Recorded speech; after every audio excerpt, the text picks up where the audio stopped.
नमस्कार।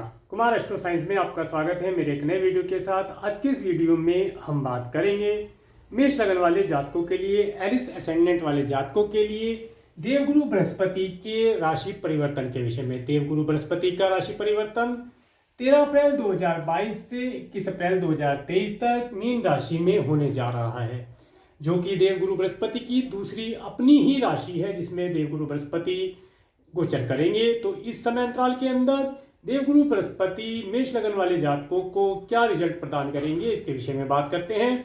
क्योंकि ये जो वीडियो है ये लगन के आधार पर बना है, तो आपको आपका लगन मालूम होना आवश्यक है। आपको आपका लगन मालूम करने के लिए आपके पास जो भी आपकी जन्मपत्री है आप उसे खोल करके देखेंगे कि उसके अंदर बहुत सारी कुंडलियाँ होंगी और उनमें से किसी एक कुंडली के ऊपर यहाँ पर जन्म कुंडली या लगन कुंडली लिखा होगा और उसके फर्स्ट हाउस में, इस हाउस को फर्स्ट हाउस कहते हैं। अगर यहाँ पर एक अंक लिखा है तो आपका मेष लगन है, एरिस असेंडेंट है। तो आप इस वीडियो को देख सकते हैं और आप इस वीडियो का एडवांटेज प्राप्त कर पाएंगे। आइए शुरू करते हैं। मेष लगन वाले जातकों के लिए देवगुरु बृहस्पति मीन राशि में 13 अप्रैल 2022 को अपने यहाँ पर द्वादश हाउस में आ जाएंगे, 12वें घर में आ जाएंगे। मेष लगन वाले जातकों के लिए देवगुरु बृहस्पति उनके 9th और उनके 12th हाउस के लॉर्ड होकर के इनके 12th हाउस से गोचर करेंगे। इस समय काल के अंदर अगर मेष लगन वाले जातक एब्रोड जाना चाहते हैं तो एब्रोड जा पाएंगे। ये समय इनके लिए एब्रोड जाने के लिए बहुत ही उत्तम रहने वाला है। इस समय काल के अंदर मेष लगन वाले जातकों को एब्रोड जाने की अपॉर्चुनिटी प्राप्त होगी। इसके साथ साथ इस समय अंतराल के अंदर मेष लगन वाले जातक देखेंगे कि इन्हें इनके भाग्य का पूर्ण सपोर्ट प्राप्त होगा। इसके साथ साथ इस समय अंतराल के अंदर मेष लगन वाले जातकों का कुछ धन धार्मिक कार्यों के ऊपर भी खर्च होता देखा जाता है। इस समय अंतराल के अंदर हो सकता है मेष लगन वाले जातक कोई धार्मिक यात्रा करें या कोई लंबी दूरी की यात्रा करें। इसके साथ साथ कोई धार्मिक आयोजन करें जिसके माध्यम से लाभ प्राप्त कर पाएंगे। इसके साथ साथ अगर मेष लगन वाले जातक हायर एजुकेशन के लिए एब्रोड जाना चाहते हैं या जाने के इच्छुक थे तो इस समय अंतराल के अंदर वे एब्रोड जा पाएंगे, ऐसी यहाँ पर संभावना प्रतीत होती है। इसके साथ साथ अब बात करेंगे देवगुरु बृहस्पति की। इसके साथ साथ एक चीज मैं आपको और बताना चाहूंगा। अगर मेष लगन वाले जातक पिछले समय में किसी डिजीज को फेस कर रहे थे या उनका कोई न्यायपालिका से, दंड संहिता से, बंधन इत्यादि से कोई मैटर चल रहा था तो उस मैटर में इस समय में रिलीफ प्राप्त कर पाएंगे। ये समय उनके लिए उत्तम रहने वाला है। इसके साथ साथ अब बात करेंगे देवगुरु बृहस्पति की दृष्टि, अमृतमयी दृष्टियों के ऊपर। देवगुरु बृहस्पति की 5वीं, 7वीं और 9वीं दृष्टि होती है जिसे हम अमृतमयी दृष्टि मानते हैं। जहां जहां ये दृष्टि पड़ती है वहां वहां सभी प्रकार के सुख प्रदान करती है। तो आइए देखते हैं देवगुरु बृहस्पति की 5वीं दृष्टि। 1 2 3 4 5 देवगुरु बृहस्पति की 5वीं दृष्टि मेष लगन वाले जातकों के 4th हाउस पर पड़ रही है।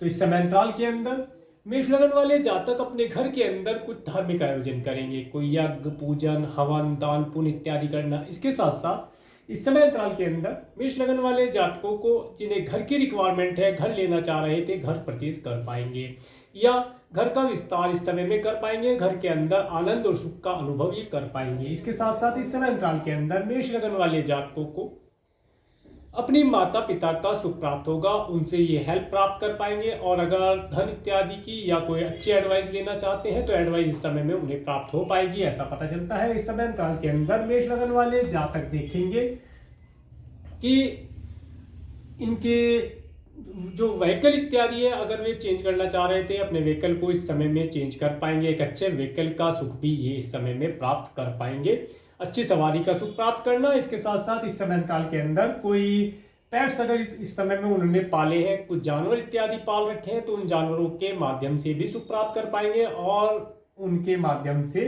ये आनंद का अनुभव, एक दिल के अंदर पीस जिसे कहते हैं, शांति का अनुभव ये कर पाएंगे।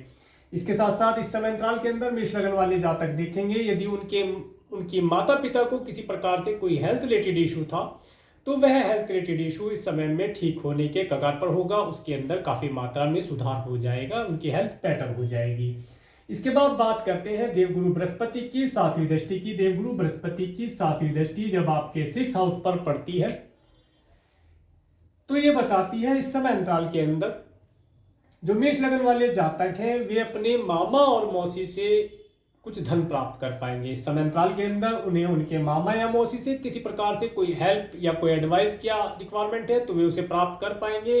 इसके साथ साथ इस समय अंतराल के अंदर जो मेष लगन वाले जातक हैं वे देखेंगे अगर उनके कोई शत्रु हैं तो वे अपने शत्रुओं को ज्ञान के माध्यम से, अपनी अच्छी धार्मिक वाणी के माध्यम से या पूजा पाठ इत्यादि के माध्यम से, जाप इत्यादि करके, हवन दान पुण्य इत्यादि करके अपने से दूर भगा पाएंगे, ये यहाँ पर पता चलता है। इसके साथ साथ इस समय अंतराल के अंदर मेष लगन वाले जातकों ने अगर पिछले समय में कोई लोन या ऋण इत्यादि लिया था तो वह लोन या ऋण इस समय में वे चुका पाएंगे, ऐसी यहाँ पर संभावना प्रतीत होती है। इसके साथ साथ इस समय अंतराल के अंदर अगर मेष लगन वाले जातक कुछ धन लेना चाहते हैं तो वो धन भी वे प्राप्त कर पाएंगे, समय इनके लिए बेहतर रहने वाला है। इसके साथ साथ इस समय अंतराल के अंदर जो मेष लगन वाले जातक हैं अगर उनका कोर्ट कचहरी न्यायपालिका से रिलेटेड कोई मैटर चल रहा था तो इस समय में काफ़ी मात्रा में रिलीफ प्राप्त होने की संभावना यहाँ पर प्रतीत होती है।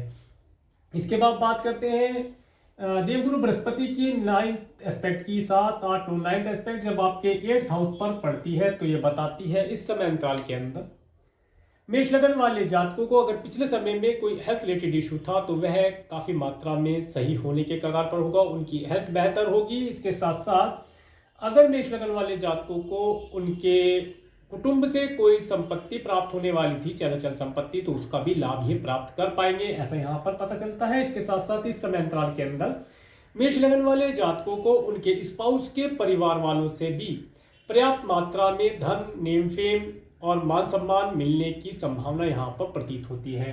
कुल मिलाकर के देवगुरु बृहस्पति का जो गोचर है यह मेष लगन वाले जातकों के लिए बेहतर रहने वाला है। इसके साथ साथ 29 जुलाई 2022 से 24 नवंबर 2022 तक अप्रोक्सीमेटली 119 डेज के लिए, 119 दिन के लिए देवगुरु बृहस्पति मीन राशि में रेट्रोगेट हो जाएंगे। इस समय अंतराल के अंदर मेष लगन वाले जातक देखेंगे कि इनके अगर एब्रोड जाने के कुछ कार्य थे, धार्मिक कुछ आयोजन थे या कुछ धन इन्होंने लोन लेना था या किसी को ऋण देना था अपने स्वास्थ्य के लिए भी, इन सब चीज़ों के ऊपर थोड़ा सा विराम लगेगा, उनकी स्पीड में कुछ कमी आएगी। इनके कार्यों के अंदर जो गति बनी हुई थी, देवगुरु बृहस्पति की जो कृपा इन्हें प्राप्त हो रही थी वह कृपा थोड़ी कम हो जाएगी, क्योंकि जब प्लेनेट रेट्रोगेट होता है तो मैं आपको बताना चाहूँगा कि रेट्रोगेट कैसे होता है। देखिए, प्लेनेट वैसे स्काई में, यूनिवर्स में आगे की तरफ ही बढ़ रहे हैं, पीछे कोई नहीं जाता है, परंतु जब हम अर्थ पर बैठ करके किसी प्लेनेट को देखते हैं जो स्लो मोशन में आ रहा है तो वह पीछे जाता हुआ दिखाई देता है। इसे हम एक एग्जाम्पल से और भी समझा सकते हैं। कभी आप अगर मान लीजिए किसी तेज स्पीड कार के अंदर बैठे हों और एक कार आपकी ही डायरेक्शन में आपके पीछे से हल्की स्पीड से आ रही हो तो आप उस कार को देख करके ऐसा प्रतीत करेंगे कि वह कार पीछे की ओर जा रही है। इसी प्रकार से जब प्लेनेट स्लो स्पीड से आगे बढ़ता है तो वह रेट्रोगेट अवस्था में माना जाता है, जिससे कि वह पीछे की ओर जा रहा हो। तो इस समय अंतराल के अंदर मेष लगन वाले जातकों को उनके सभी कार्यों के अंदर, धन, संतान, अपनी हेल्थ, अपने घर से रिलेटेड कार्य, लोन, ऋण इत्यादि के अंदर उन्हें कुछ गति घटती हुई दिखाई देगी। उसके अंदर जो प्रोग्रेस तेजी से हो रही थी वह प्रोग्रेस उस तेजी से नहीं हो पाएगी। इस समय में थोड़ा सा टाइम टू बी केयरफुल में आप इसे लेकर के चले, थोड़ा सा केयरफुल रहेंगे तो बेहतर समय रहेगा। इसके साथ साथ इस समय अंतराल के अंदर आपको क्या उपाय करना चाहिए जिससे कि आपको देवगुरु बृहस्पति की पूरी कृपा प्राप्त हो सके, तो उसके लिए आपको गुरुवार के दिन गुड़ और चने का दान करना चाहिए। इस उपाय को आप डेली भी कर सकते हैं, लाभदायक है, कोई दिक्कत नहीं है। इस उपाय को करने से आपके ऊपर गुरु ग्रह की जो दृष्टि है, कृपामयी दृष्टियां हैं, और गुरु ग्रह की पूरी कृपा आपके ऊपर बनी रहेगी। आपका ये समय अंतराल बहुत ही उत्तम रहेगा। तो ये था मेष लगन वाले जातकों के लिए, एरिस असेंडेंट वालों के लिए देवगुरु बृहस्पति के गोचर का फल। अगर आपको मेरा वीडियो अच्छा लगा है तो आप मेरे इस वीडियो को लाइक करें, और यदि आप मेरे चैनल पर नए हैं तो मेरे चैनल को सब्सक्राइब करें, जिससे आने वाले नए वीडियो का नोटिफिकेशन आपको मिल सके। और मेरे इस वीडियो को प्रेमपूर्वक देखने के लिए, मेरे इस चैनल पर प्रेमपूर्वक बने रहने के लिए आपका प्रेमपूर्वक धन्यवाद। नमस्कार।